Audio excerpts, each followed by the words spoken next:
The Warning's second album, called Queen of the Murder Scene, features the story of a disturbed individual. And listening to the album, it's easy to get a surface level understanding of what the story is. But have you ever wondered what exactly happens in each of the songs and how they all tie together to form the entirety of the story? I have, and in this video I will untangle the mysteries of the text in this album. There are three important things that I need to mention before I start. First, I will not be playing any of the music in the album. I suspect that's relevant information to some of you. Second, the most important concept of this album, in my opinion, is that the story is vague and mutable. There is no capital T truth in the story. Instead, everyone who interacts with it comes up with their own truth. This is mentioned in the prologue, it's alluded to in the intro song, and has been mentioned by the band members themselves in one of their vlogs. Thus, I will be going over one possible interpretation, my version of the story. Third, there's a list of information sources I used for my research in the video description.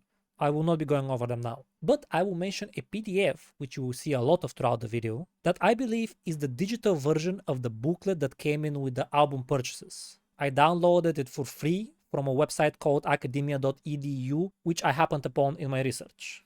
I don't know why the booklet is there, I don't know if it's supposed to be free to download, but well, it is. I will be going over that PDF when discussing each song because the styling is awesome, and some of it actually helps me interpret some of the lines. You'll see what I mean in a bit. In the booklet, there's a prologue to the story. Although her intentions were never quite clear, nobody can say if she really wanted to hurt someone. Her life had an ill-fated destiny. She only sought true love. Letter by letter, word by word, song by song, like dripping blood, immerse yourself in her story. Listen carefully to what she has to say. Far beyond the fiction of this thriller, for us she is the main character of a gloomy drama, in which love is disguised as hate, madness is everyday routine, and death becomes alive. Enter her mind. Each melody is only a step of the journey that will take you on an infinite voyage across her thoughts, and very deep into her tragic story. Dare to discover, one by one, each of her sensations, and submerge deeply in her emotions. Dare to meet the Queen of the Murder Scene. DPA. As I said, everything is up to interpretation by design. Further to that, this prologue tells us a lot of what is going to happen in the story. Nobody can say if she really wanted to hurt someone, tells us that the main character, whom I will refer to as the Queen from now on, will hurt someone. Which, yeah, the album is called Queen of the Murder Scene, no surprise here. Ill-fated destiny and her tragic story also pretty much tell us that the Queen will not make it out of this album alive. It's not explicitly stated, but I think it's clear enough. Madness is the everyday routine suggests that the Queen is insane. It could also suggest a chaotic environment, but I'll spoil you this bit. The Queen is seriously mentally unstable. That's why her intentions were never quite clear and nobody can say if she really wanted to hurt someone. It's hard to say when she's not in control of her faculties. Now that we know all that, I can freely tell you what I know about the intro song, called Dust to Dust, and how I interpret it. In Dust to Dust, the Queen speaks to us from the afterlife. Yep, we start with the Queen being dead, as per Vlog 26 confirmed by Paulina herself. There are a few concepts that repeat in this intro song, and they're also touched upon by the prologue. In the first verse, the Queen invites us over so she can share with us her story. This is a bit hard to read, at least for me, but look what I have prepared to show you, let me show you. She doesn't specify what she wants to show us, but we know how the album continues after this song, so we can assume. How things can quickly unfold, in the end everything just turns back into dust. This is the hook. It promises fast pacing and tragic end, so we know what we're getting ourselves into. Now, in the song, there is no context about where we are and what's happening, and I think the following lines exist to set that up for the uneducated listener. Dust to dust our bones will rust and we shall start again. Dust to dust signifies dying, bones rusting signifies the passage of time, and starting again signifies the afterlife. So, the Queen has died, time has passed, and now we are in the afterlife. Starting again could also refer to rebirth, but there's nothing else pointing to that in the song or in the whole album, so for me, that's not it. Next comes the funny part. Hey, where are you going? Don't trust all that you hear. This is the Queen telling you not to trust this video, because I am a false prophet. This is where the song establishes that the story is up to interpretation and everyone should make up their own mind. Going somewhere is listening to other people's opinion on the story, and trusting what you hear is trusting what they tell you, obviously. It's such an elegant way to go about conveying that message. I quite like it. The second verse expands on the find your own truth concept. Take it in and behold is listening to the story. I don't seek right or wrong, I seek the truth found in death, is the queen telling us that she is not interested in convincing us of anything. She just wants to know our honest opinion, our truth, which can be found in her death and thus her life. Because until she dies, there's more story, meaning we can get a complete view of her life only once she has died. Also, the way she sings death is one of my favorite bits in this song, with the bass line being another one. The next lines suggest how we should go about finding our truth in the queen's story. Goes hand in hand with remorse. Is it something that is worth losing, worth pursuing? What this means is, going from the previous line, the truth found in death goes hand in hand with remorse. Meaning, do you believe that the queen should feel remorse for her actions or not? That's what losing and pursuing remorse means, in my opinion. This song is basically a menu for how to go about listening to the rest of the album, if you can divine all of those meanings from a first listen at least. I know I couldn't. Then we have Dust to Dust again, followed by Don't Listen to Strangers on the Internet again, with an added Aren't You Sick of Running, which, based on the context I previously established, asks the listener if they aren't sick of borrowing their opinions from others about the Queen's story in this context. But the band expanded on that general concept in their next album with a song called Disciple. It's a good listen. Anyway, jumping ahead a bit, near the end of the song, the Queen also says there is no use in running, which, again, within the context I have established, means that there is no canonical truth. So even if you get something from a random on the internet, it's not the truth. It cannot be, because such a thing does not exist. Lastly, there's this bit here in Spanish. I found a translation in the notations of the lyrics on genius.com that goes as follows. Brother, salvation is something one earns. Let go the rancor from your hands and awaken to a new light within you, though your brothers try to push you down into darkness. First, to note, this is not said by the Queen. The character saying this is widely known as the Preacher by the fans, which I assume comes from the band themselves, but I have not seen the source of that. Also, fun fact, the band's manager, Rudy, used to sing that during live performances, but he doesn't do that anymore. Anyway, there are 3 statements in this bit. First, you have to work for salvation. Second, letting go of your rancor, which is a stronger word for resentment, is how you achieve the aforementioned salvation. I'm guessing that's what they mean by awaken to a new light within you, based on the context. Third, others will try to cause you to feel resentment, thus denying you your salvation. They will likely do that unintentionally because they are referred to as your brothers. How does that fit into the song based on the previously established context? Yeah, that's a good question. Here's my best guess. I think this is aimed at the listener and not at the Queen, because what the Preacher urges requires action, and the Queen can't act anymore. She's dead at this point. Her story is over. She can't change anything. So I think this builds up upon the concept of the listener's personal truth. The Preacher says that the Queen's salvation in our eyes is up to her actions in the story, but also urges us not to resent the Queen for what she has done, despite the nature of her actions and what others may say. So yeah, I view this as a reiteration of the core concept presented in the song. If you have other ideas, please let me know. The song ends with It's Better to Stay Here, and if we continue to listen to the album, we have chosen to stay here. Each song also has super cool art to go with it. This is the art for Dust to Dust, and we can see the Queen in the afterlife holding what is presumably the hand of her living self and the hand of her dead self, signifying the part of the song that goes dust to dust, our bones will rust, and we shall start again. It's all represented in this picture. Also, the Queen's hands are red to signify that her actions in life are still with her. And that's also a nice reference to a future song called Red Hands Never Fade. I guess when she said never, she meant never. Also, there is a fingerprint here.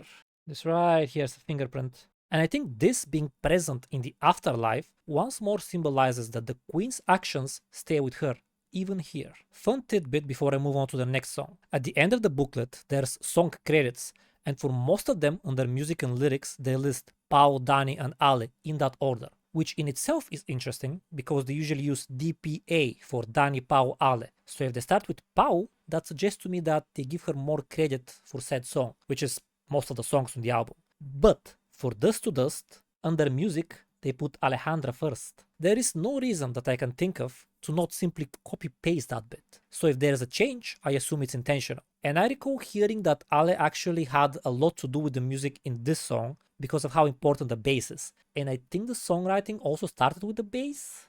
Unfortunately, I don't remember the specific details, nor do I remember where I heard that. Some vlog or an interview or something. Anyway, while we're on the credits section of the booklet, and because I'm not sure I'll be able to fit it in naturally anywhere, under album credits there's a separate section for parents. And that's just so wholesome. The first song of the actual story, lyrics credited only to Danny, and music credited to Danny and Jake Carmona, who I believe is the producer of this album, is called Crimson Queen. The writing in this song is beautiful, but I will not go over most of it because if I do that for every bit of every song, I might just lose my sanity. If you haven't paid close attention to the words in this song, I recommend that you do. But to summarize, most of the text in this song showcases the queen being madly in love with someone and being thoroughly dismantled by that love. It seems like she got hit by a bolt from the blue when she fell in love, and she has absolutely no clue what to do with those feelings. That's pretty much the whole song. I would like to note 3 bits before I move on to the next song, however. First, singing the conundrum in my heart instead of a conundrum in my heart is a delightful way to express just how taken by her love interest the queen is. Perhaps obsessed would be a good word to use, but fair warning, do not take a shot every time I say obsessed in this series. It's an important word for this album. You see, this is my inner nerd speaking, but changing something so simple to such great effect makes me grin like a fool. It's such a nice move. Second, I can't always be there to stop all the bleeding are 2 lines that refer to the pain of the queen. This whole song is about her and her experiences with her love, so it stands to reason that those lines are talking about her bleeding. But then how can she not be there when she is bleeding? Could it be foreshadowing? Could the queen be aware of her, let's call it, condition, the madness mentioned in the prologue? Could this refer to her thoughts running away from her, so to speak, so she can't attend to them in a calm and sane manner? Or am I just reaching too far? Frankly, I would be surprised if my wild guess is what was originally meant with these lines. But it fits nicely, and I quite like that interpretation, so I'm running with it. Lastly, the song ends with "Drink for me, I'll be your crimson queen," which is noteworthy for 2 reasons. First, she repeats "for me," and second, she says "I will be your crimson queen." She seems very determined to see that love through. Those hints of obsession from before are getting stronger, and perhaps in these lines, the queen is bleeding without realizing. On that note, the rose, which is the art of this song, is also bleeding. I told you, that interpretation fits nicely. Also, presumably the queen calls herself Crimson Queen in this song as a reference to roses. What with the art of this song being a rose and all that.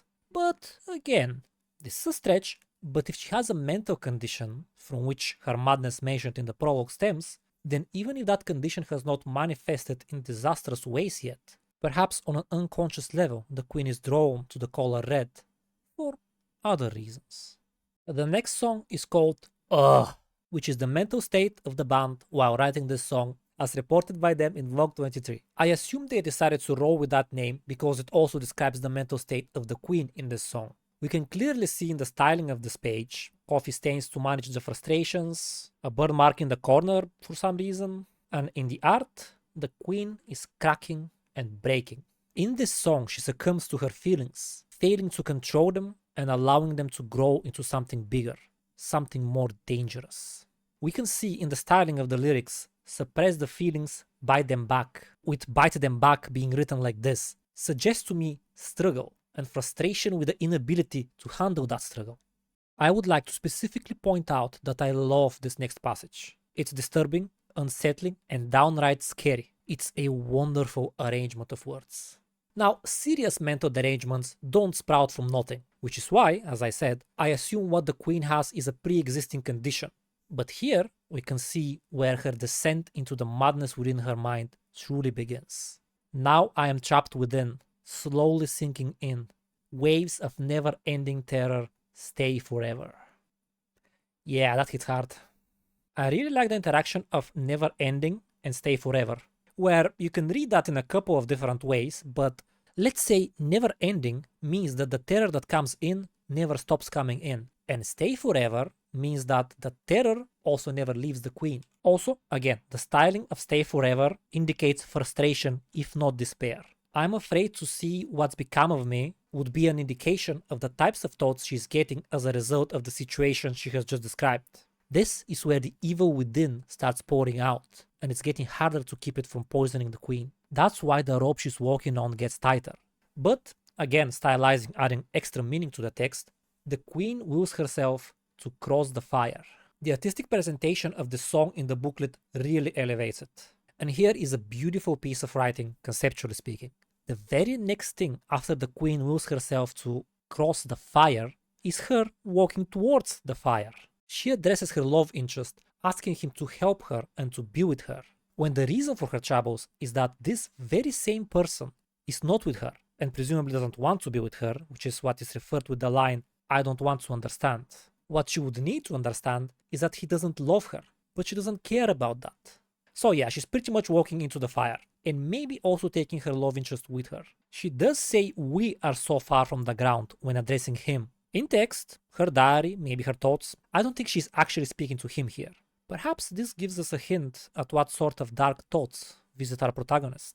Styling strikes again with "the sadness tastes like yesterday." She has felt like this for a while now, and she is getting right proper tired of it. What's worse, she has lost faith that she will ever get better, and time won't take the pain away. Which, that's me speaking, time plus distance should actually take the pain away. But she is not allowing herself the distance as per the previous passage, which once more results with her walking towards the fire. This is such an amazing lyrical footage of a proverbial car crash. Becoming obsessed with what's destroyed, as per this line, I believe refers to the queen's fantasies from the previous song. In Crimson Queen, she says that her love interest is her fantasy, and she intends to be his Crimson Queen. In Ugh, she has found out that he is not into her. We don't know how, but knowing which song comes next, I would say he has found himself another girl to love. The queen's fantasies are what is being destroyed, and we can clearly see in this song that she is obsessed with that. Don't take a shot, okay? Don't. The destruction of her fantasies creates a void within her, and as per this line, she breaks the wall to fill that void. But what does that mean? Well, going with the context of the song, she's talking about the passage that follows immediately after this line. This one right here. She is breaking the walls that keep the evil inside her contained. She's been telling us about that evil seeping out this entire song. Alright, stretching time. Here in the same passage, we can see that "stay forever" and "cross the fire" are not so strongly emphasized as they were back here. That could mean that the queen's resistance is growing weaker. She can't will herself to cross the fire as strongly as she did before, and has succumbed to the terror that stays forever. And here I just want to hold your hand with extra bold letters, because she's walking even deeper into the fire. This being the same text as this up here. It's the same thing, but now she feels it more strongly. In the final part of the song, the queen declares this is not real, which I believe to be denial of reality rather than some meta-observation on her thoughts and feelings. And she also says that it has been revealed to her what it would take to make her break once and for all. I believe that refers to her inner darkness, which, again, she has probably lived with pretty much her whole life. And that's represented with the feelings that she has been describing this whole song. So that means, as a result of her mental state in this song, she is breaking. But what does that mean? I reckon that's exactly the cliffhanger they were going for. Fun fact about the song, in trying to fix Ugh, the band came up with the songs The One and The Sacrifice. Speaking of The One, that's the next song of the album. Straight up, without reading anything, just by looking at this page, you know what's going on. The queen is offering her heart to her love interest. And in case this ancient Aztec offering on display wasn't enough, here we have a kiss to remind us that the queen is deeply in love. Or more accurately, madly in love. Alright, so as per the previous song, the queen has broken. This song is, and please don't take a shot, her obsession swelling even more. It's not in its final form yet, but it's close. The way I read this song is the queen confessing to her love interest in her diary, when in reality she actually hopes that her love interest will come to her, which is problematic because he is currently with someone else, so he's not at all likely to find a reason to pay romantic attention to the queen. That's why this song is called The One, because the queen wants to be the one for her love interest, but she is currently not. That's showcased with this line here. And I know that I'm not the one on your mind, but still, let me be the one. And just in case you forgot what sort of person the queen is, or at least what sort of person she is now that she has broken, the song opens with, "I'll do anything to make it happen. Tell me your secrets, what are you hiding?" Which, yeah, I'm getting big stalker vibes here, but more on that in the next song. Spoiler. Remember Me As I Was Before is perhaps a small bit of the queen that realizes she has crossed a threshold. That threshold being the breaking she was referring to in the previous song. Also, I haven't mentioned it up until now, but it seems to me that the love interest is someone she knows. There's been a few lines in previous songs that suggest that as well, same as this one. Perhaps he is a friend that she is into, but he doesn't realize it, or is simply not interested. Maybe he's a random guy at school, something like that. That's how he can remember her as she was before, because he has known her from before this song. Anyway, interesting to point out, and without the booklet, this line had me a bit stumped. Don't want to be, never mind me. Here she is about to say something, but decides otherwise.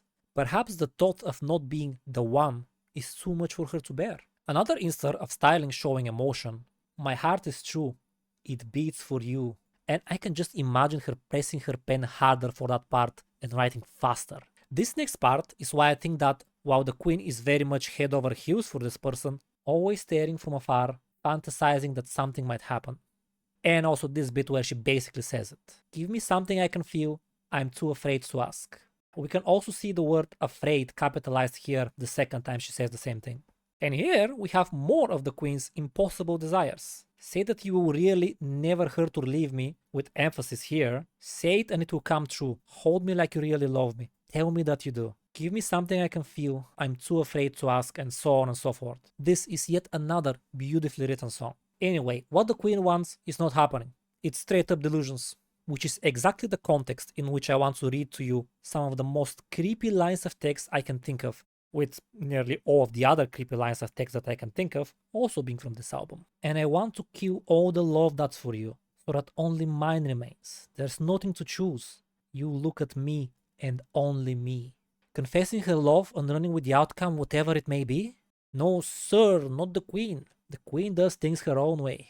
Also, the song goes from let me be the one to I will be the one, underscored with a thank you on top, which this thank you is not part of the song. It's just for the styling here in the booklet.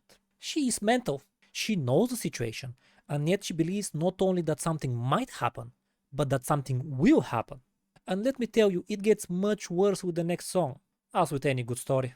Before I move on from this song, here's a fun fact. The chorus of the song The Sacrifice used to be the chorus of this song, and while I think they were talking about the music portion of the chorus, if we insert the lyrics of the chorus from The Sacrifice to this song, it fits really well. I won't go over the other chorus in the context of this song now for spoiler reasons and because, as I said, I suspect that's not what the band meant. Anyway, the next song is called Stoker, and it is one of, if not the most important song of the album. This video, however, is quite long already, so I will do the next chapter in a separate video. If, at the time of you watching this, the chapter 2 video is finished and published, there will be a link to it in the description, maybe a pinned comment, and you should be able to see it somewhere on your screen right now. Cheers and take care.